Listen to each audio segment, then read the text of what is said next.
शुरुआत करना चाहूंगा वहां जहां अभी इस समय बेहद हलचल है, जो हम लगातार जिस खबर पे हमने कल भी बातचीत की थी और बताए थे, वहां के दृश्य लेह लद्दाख। वहां आज कर्फ्यू था लद्दाख में। उधर जो करगिल है, वहां बंद का आयोजन था और दिन भर बैठकों का दौर, अलग अलग बयान निकलते रहे और कुछ बयान आए। सबसे पहले कुछ बयान सुनाना चाहूंगा, जो कि उमर अब्दुल्ला जो जम्मू कश्मीर के मुख्यमंत्री हैं, उनका एक बयान है। पूर्व मुख्यमंत्री फारूक अब्दुल्ला साहब का एक बयान है। कुछ चीजें निकल गई, पहले मैं दिखाता सुनाता हूं। सबसे पहले आप सुनिएगा, दर्शकों और जो हमारे पैनलिस्ट हैं सबका स्वागत करते हुए, कि क्या कुछ कह रहे हैं उमर अब्दुल्ला साहब ने, क्या कुछ फरमाया है, सुनिएगा आप।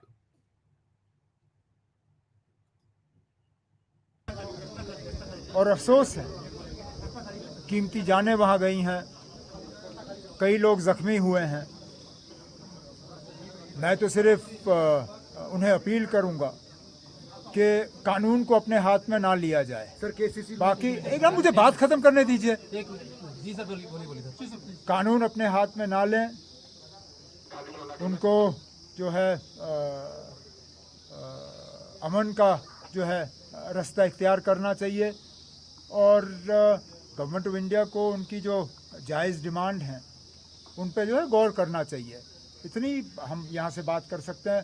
हम तो चाहेंगे कि करगिल और लेह में जो है अमन बना रहे, भाईचारा बना रहे। और उन्होंने यूटी की मांग की थी, यूटी उन्हें मिला। इस यूटी के तहत जितनी वो तरक्की हासिल कर सके करें। सर भाजपा कहते हैं कि ये दंगा जो है कांग्रेस ने भड़काया हुआ है, ये सब उनकी देन है। जब हुकूमत उनकी है, इंतज़ामिया उनका है, जब वो फेल हो जाते हैं तो किसी और को कसूरवार ठहराते हैं। अब अगर कांग्रेस इतनी ही ताकतवर है कि वो लद्दाख में दंगे करा सकती है, तो फिर उनका काउंसिल क्यों नहीं बना? जब काउंसिल के इलेक्शन हुए, जीत किसकी हुई? बीजेपी की हुई। कांग्रेस की तो वहाँ बुरी तरह से हार हुई। तो हालात जब खराब हो जाते हैं तो यही बीजेपी वाले जो हैं फिर बहाने ढूंढते हैं, वो किसी और को कसूरवार ठहराते हैं। जब फेलियर पहले इंतज़ामिया का है, जब कभी इस तरह के हालात बनते हैं, पहला फेलियर जो है वो इंतज़ामिया का होता है। इंतज़ामिया को देखना चाहिए कि वो फेल क्यों हुए और इस तरह के हालात क्यों बने। इस तरह दूसरों को इसके लिए कसूरवार ठहराने से कुछ नहीं होता ना। ये हो गया एक फारूक अब्दुल्ला साहब को सुनिएगा। दबाने की कोशिश करेंगे और जोर और फोर्स को इस्तेमाल करेंगे, इन एजेंसीज को इस्तेमाल करेंगे। मैं माफ़ी कहता हूँ, इनसे बयान कहता हूँ, उनको इस हुकूमत हिंदुस्तान से कहना चाहता हूँ, वो गड़ा फट रहा है, फट गया है। अब आप ताकत को इस्तेमाल मत कीजिए, बहुत हो गया ताकत। अब बातचीत का रास्ता इस्तेमाल कीजिए और आगे चलिए। सिर्फ हवा में बात मत करिए।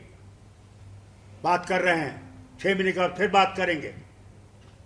अब नतीजे पे आइए, क्या देने को आप तैयार हैं, वो सवाल है। डॉक्टर साहब, अभी कल सोनम वांगचुक ने ये कहा था कि ये जन जी का आंदोलन है, तो आपको लगता है कि Ladakh is heading towards like situation Nepal and Bangladesh, उस पर क्या कहेंगे आप? देखिए, Nepal is different, Bangladesh is different. They are two independent countries. Here, it's our nation. We are, the nation itself, the leaders in Delhi, are responsible for what has happened in Ladakh. They kept on talking without putting anything in front. So what do you expect those young people to do? They waited. 5 years they waited, hoping that Delhi will wake up and will take into consideration their inner feelings. They feel let down, nothing else. And I think Delhi must move faster in solving these problems of Ladakh. देखिए, ये वही बातें कर रहे हैं जो हम कह रहे हैं कि आप अपने दूसरों पर ढोल दीजिए। और एक और मैं सुनाऊंगा, सोनम वांगचुक का ये 3-4-5 दिन पुराना है। वो लगातार 5 साल से संघर्षरत हैं, दिल्ली तक पदयात्रा करके वो लोग आए, सिर्फ और सिर्फ बात करना चाहते हैं केंद्र की सरकार से, लेकिन मोदी जी के पास वक्त नहीं। और सार है शायद पूरा का पूरा, इसको सुनिएगा। ये जो कहा जा रहा है मोदी जी के द्वारा कि वो, या उनकी सरकार के द्वारा कि ये किया जा रहा है कि पूरा कुछ सोनम वांगचुक ने बिगाड़ा है, ये जो सारा कुछ हुआ। सोनम वांगचुक को देश सुन ले, हमारे दर्शक जरूर ध्यान से सुने, ये जो कहानी सुना रहे हैं, सुनिएगा इसको। पुरानी है हालांकि, लेकिन सुनिए अगर नहीं सुन पाए हो। और व्यक्तिगत मेरे लिए सबसे बड़े दुख का दिन है, क्योंकि जिस रास्ते पे हम 5 साल से चलते आए, शांति का रास्ता था, जिसमें हम खुद पे दर्द और दुख लेते थे, 5 बार अनशन किया, ले से दिल्ली तक चल के गए, मगर आज हमारे शांति के पैगाम को असफल होते देख रहे हैं, क्योंकि लेह में काफ़ी हद तक हिंसा हो रही है, गोलीबारी हो रही है, आगजनी हो रही है। लगता है मैं सुनाता हूँ, मैं कहानी दूसरी है, ये कहानी क्षमा चाहूंगा, तुमको एक मजेदार कहानी सुनाने जा रहा हूँ। पहले ये बताऊं कि आज मेरे अनशन का 7वां दिन है, यानी कि नमक और पानी पर 7 दिन। तो एक राजा थे और उनकी अदालत में वो बहुत अजीब और गरीब फैसले सुनाते थे। एक दिन उनके सिपाही एक दूध वाले को पकड़ के लाए और बोले, महाराज इस दूध वाले ने अपने दूध में हद से ज्यादा पानी मिलाया है, यूं तो सब मिलाते हैं मगर इसने आधे से ज्यादा पानी मिलाया है। तो राजा ने सोचकर फैसला दिया, इस दूध वाले को पुरस्कार दिया जाना चाहिए, क्योंकि इसने दूध में पानी नहीं, पानी में दूध मिलाया है। और हाँ, जो भी दूध की तरह ही बेचता हो, पानी में मिलाए बिना उसे पकड़ के लाया जाए, हम सजा देंगे। तो ऐसा ही कुछ मेरे साथ भी हो रहा है। चलिए मैं आपको अपनी कहानी बताता हूँ। 1996 से आज तक मुझे अनेक पुरस्कार मिले। Governor's medal for educational reform 1996, man of the year by week magazine 2001, Ashoka fellowship for social entrepreneurship 2002, the green teachers award 2004, real heroes award CNN IBN 2008, UNESCO chair for urban architecture 2014, international terra award for best earth buildings 2016, Rolex award for enterprise 2016, state award for outstanding environmentalist J&K 2017, Global Award for Sustainable Architecture 2017, GQ Social Entrepreneur of the Year 2017, Indians for Collective Action USA 2017, Eminent Technologist of the Himalayan Region IIT Mandi 2018, Raman Magsaysay Award 2018, Sarvottam Nachiketa Award 2019, Lokmanya Tilak Award 2020, Dr. Paulos Margrevios Award 2022, Santokh Award of Rs 1 crore 2023, Thierry Water Champion Award 2024। इसी तरह और भी बहुत सारे पुरस्कार जिनका नाम लूं तो ये लिस्ट बहुत लंबा होता जाएगा। और ऐसे ही 8 यूनिवर्सिटीज के तो ऑनररी डॉक्टरेट्स हैं। ये तो थे पिछले 30 सालों में जो पुरस्कार मिले मुझे देश विदेश से।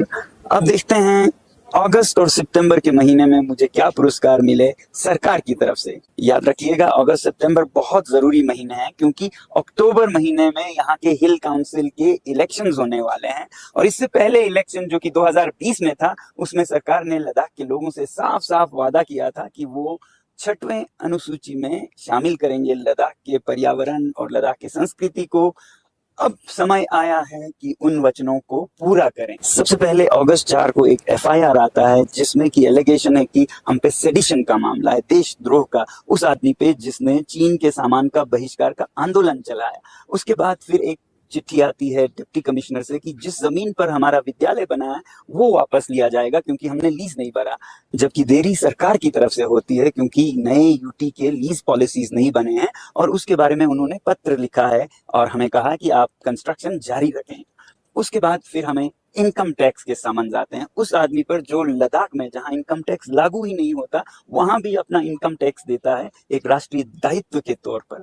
और उसके बाद अंत में CBI का इंक्वायरी होता है हमारे विश्वविद्यालय पर, जिसपे कहते हैं कि हमने विदेशी मुद्रा लिया है इस विश्वविद्यालय में। अब ये विदेशी मुद्रा हमारे ज्ञान के निर्यात के लिए जो फीस अदा की है वो है, जो कि हर यूनिवर्सिटी का सपना होता है कि उसके ज्ञान को विदेश में भी मांगा जाए। यहाँ यूनाइटेड नेशन, स्विट्जरलैंड के यूनिवर्सिटीज, इटली के ऑर्गेनाइजेशन सब ने हमारा ज्ञान लेकर उसे प्रयोग किया और उन्होंने हमें फीस अदा की। तो इसके लिए हमें पुरस्कार मिलना चाहिए, ना कि सजा। अब आप मेरी कहानी को याद कीजिए और फैसला कीजिए कि आने वाले दिनों में दुनिया क्या हम पर हंसेगी नहीं, क्या कहेंगे वो इस देश को। बाकी आप